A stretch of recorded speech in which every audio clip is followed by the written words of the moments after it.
Welcome back to the GSMC Sports Podcast brought to you by the GSMC Sports Network. We've been talking a lot of NBA trade deadline. To close out the show here, I wanted to give the first official power rankings that I've ever given on this show and sort of see how how the league stacks up after making all these moves. Now, obviously, some teams may rise and fall just based off of the how these moves actually end up playing out, but I feel pretty decent about these other than one specific category that could go either way. So starting out with my bottom of the barrel teams, these are teams 30 through 25. I have the Washington Wizards at 30, Detroit Pistons, Charlotte Hornets, San Antonio Spurs, Memphis Grizzlies, and Portland Trailblazers. Now, out of this group, I do want to say I love actually watching the Memphis Grizzlies in a weird way. This team has been through so many injuries this year and still compete just as well as any other team in the league. They end up losing pretty much all of these games because the reality is they don't have the same level talent as the others. But I think that they're a lot of fun to watch. They don't have necessarily stellar guys, big prospect guys, but they play tough, and I think that that is a little bit of a statement on their head coach and the way that they have been able to sort of build up the culture here. I'm curious how much Taylor Jenkins and some of the veterans on this team, I know they just shipped out Steven Adams, but if Marcus Smart plays any sort of a role into it. I mean, these are also, to some degree, these are desperate guys where they are looking to prove themselves. Some of these guys are coming off of 10-day contracts, and they're hooping. So just wanted to give the Grizzlies a shout-out, but I think that they are going to be getting even worse. I have them as 24 here. There's a very good chance that that is too high, but time will tell there as they sort of fall out after making some trades as well to sell off some of their talent in David Roddy and in Xavier Tillman was the other one they traded. So my next tier here, I'm calling them tough watches because that's what they are. They don't play a very entertaining brand of basketball.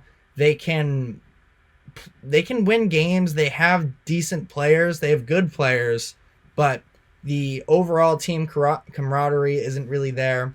This is the Brooklyn Nets and the Toronto Raptors. The Raptors are obviously in this retooling phase, and they've been moving a lot of pieces around, and they could end up playing solid basketball by the end of the year, but just based off of a purely team chemistry argument and just a lot of the unknowns that come with them, I had to put them this low. They have been really struggling as of late. Just blew the terrible lead to the Thunder a few days ago. I think that things are going to, at least on paper, at least record-wise, get worse before things get better for them. And, the Nets are the Nets. I don't know. They just made some sort of lateral moves as well at the trade deadline where it's kind of hard to gauge where they are as a team right now. Mikal Bridges, I think, is a phenomenal centerpiece to build around. They're in a weird place as far as rebuilding because they don't have a lot of their picks based off of all the trades they've made, buying into the big three with Kyrie, Durant, and Harden, then trading them all off. It's just been a mess. Is Cam Thomas an actual good, effective, and efficient player? I don't know. Looks cool a lot of the time, but I'm not sure it necessarily will translate to pure winning basketball. The next tier I have is the not totally sure what they are. That is 22 through 19. The Jazz, Rockets, Bulls, and Hawks. I think the Rockets are a fun watch. They haven't been quite as good as of late than they were earlier in the season, but they have a fascinating home-away split They are 8-9 at 18-9 at home, 5-18 on the road. So they're an up-and-coming team. They have some good players. Alperen Şengün is a phenomenal player. I like bringing in Fred VanVleet to sort of help try and bring on the maturity of these guys. Dylan Brooks is an interesting piece. I mean, one of the most hated guys based off of how last season went, but a little bit of a heel that isn't necessarily the worst thing. His teammates have talked about how supportive he is to them, so a lot of young players on this core. They are sort of figuring themselves out. As for the rest of these, I mean, I just talked about the Bulls and the Hawks in the segment, the 2 segments ago. You know, they just sort of are okay with this mediocrity. And again, I think the Hawks probably have some more moves to make down the road, but just not a whole lot going on there. And I don't think that they even really understand what they're doing. Next here, I have the Sleeping Giants and the Indiana Pacers. That is the Pacers at 18, and then the Warriors, Lakers, and Heat to close out the bottom half, I should say, of the league. You know, with these Warriors, Lakers, and Heat, any one of them could win a playoff series, and I wouldn't be surprised. I sort of ranked the Heat in this tier, really thinking about this sleeping giant, because we know Jimmy Butler has been pretty adamant that he doesn't care about the regular season, and it's almost funny when you look at how Joel Embiid sometimes gets hated on for him caring too much about the regular season. But it's like, what do we really prefer here? Somebody who puts too much effort in or not enough? That being said, Jimmy Butler, when it comes to the playoffs, he just awakens, and he is just about the scariest player in basketball. So again, these are sleeping giants, and you know, the Pacers are sort of in this same tier as far as how good are they right now, because they've had a lot of highs this year, this whole in-season tournament run, and you know, they haven't been humming necessarily since making the Siakam trade, but you know, they're figuring themselves out. I think they can also be a very entertaining. Would I pick them to win a playoff series? No, but they would be a tough out, and I just feel like they sort of are on the same plane as some of these other teams. Again, I would expect the Heat to be the team that sort of burns me in terms of these power rankings going forward, but that's where I have them for now. Frisky playoff matchups, 14 through 11. I have the Magic, the Kings, the Mavericks, and the Pelicans. All in all, I think that these are teams with a lot of youth talent, other than the Mavericks, who are a little more manufactured and bought in. But, I mean, even with the Pelicans, too, Brandon Ingram was somebody that they moved off of, but they sort of benefited also from developing their homegrown talent in Anthony Davis and sort of buying low on a guy like Brandon Ingram. And, you know, they're an extremely tough out. The game they played against the Clippers the other week, a couple days ago, it was, blanking on when in the week it was, but I thought that, you know, the Clippers were coming back from their 7-game road trip. So, you know, maybe a little exhausted they were at this point, but Zion still fascinates me, because when he took over in that fourth quarter, he was just an absolute force. He was going straight at, it was Mason Plumlee, and was just bulldozing his way through, where they were giving him a few feet to sort of charge up almost. And then when he gets his momentum going, I mean, he is a friggin' train coming down the lane. So, you know, I think that they're a lot of fun to watch. All the teams in this category are. The Magic, I think, are also maybe slightly too high in this. I think that just with the defense aspect of it, I mean, especially the way that Jonathan Isaac has sort of come back from injury and the enforcer that he's been on the defensive end, I think they would be incredibly tough for any team to I look at it from a Celtics perspective.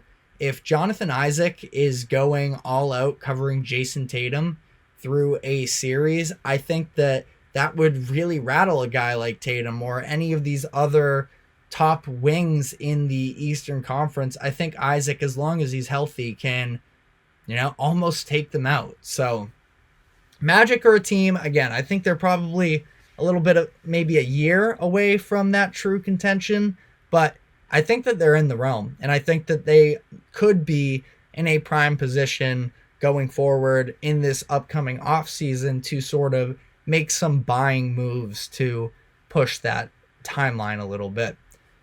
Second to last tier here, I have can make the finals if things break their way. I wouldn't be shocked if any of these teams won the finals, but I also would not feel super comfortable picking them as of today. I have the 76ers at 10.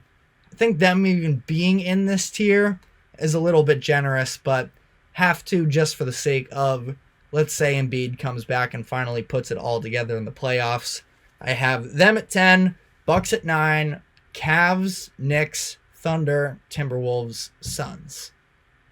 It's kind of tough having the Bucks this low, currently at 9. I don't feel great about that, but I don't feel great about the Bucks watching them on a regular basis. They just got steamrolled by the Timberwolves last night, and I know that they're dealing with this Damian Lillard injury, and we're making some moves, so they were relying on some guys. I think that Pat Bev is a fine addition for them. That was one of the little more underrated moves that were made between the Sixers and the Bucks. The Sixers get a little bit of extra scoring to try and help make up, at least during the regular season, with the Joel Embiid loss.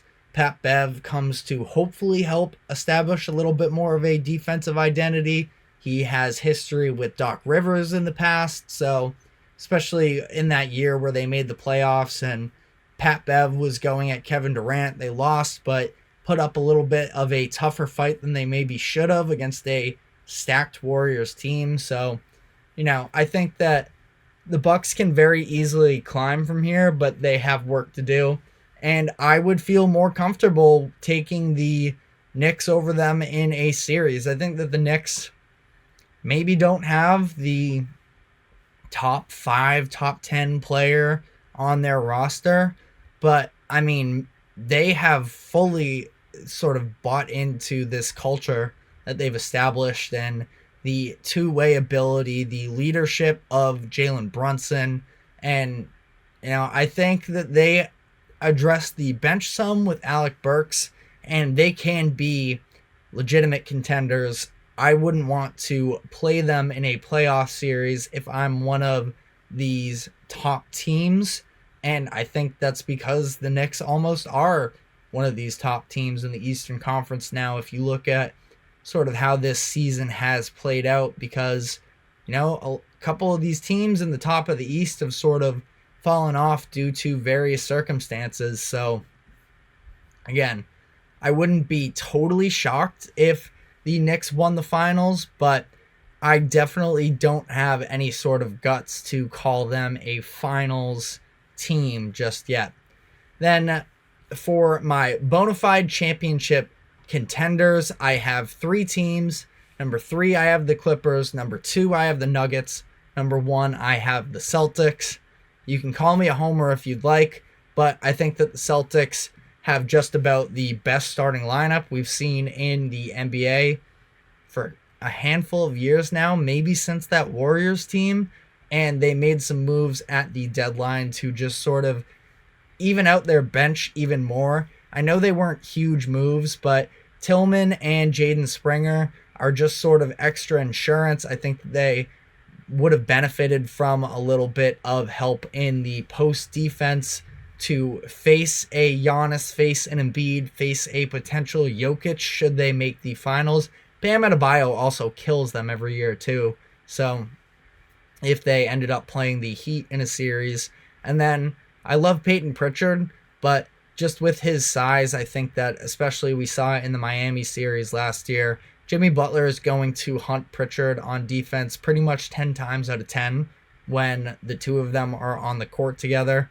So bringing in Springer, who doesn't provide very much offense at all, but just adding a little bit of extra defense as far as their guards go, I think is a solid move. And fully healthy, I think that this is the best team in the NBA.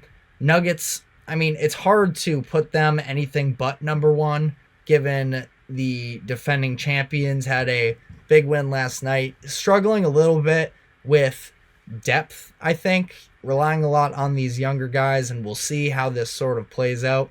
They didn't have a ton of options at the trade deadline, so they don't end up making any moves. Clippers, great offense. Can they buy in on defense? I think that these teams, all three of them, are, if I had to put my life on the line of pick three teams to win a championship this year, it's easily these three for me. So with that being said, that is all we have for tonight. We will be back on Monday, back to our regular 2 p.m. time period. So thank you very much for tuning in.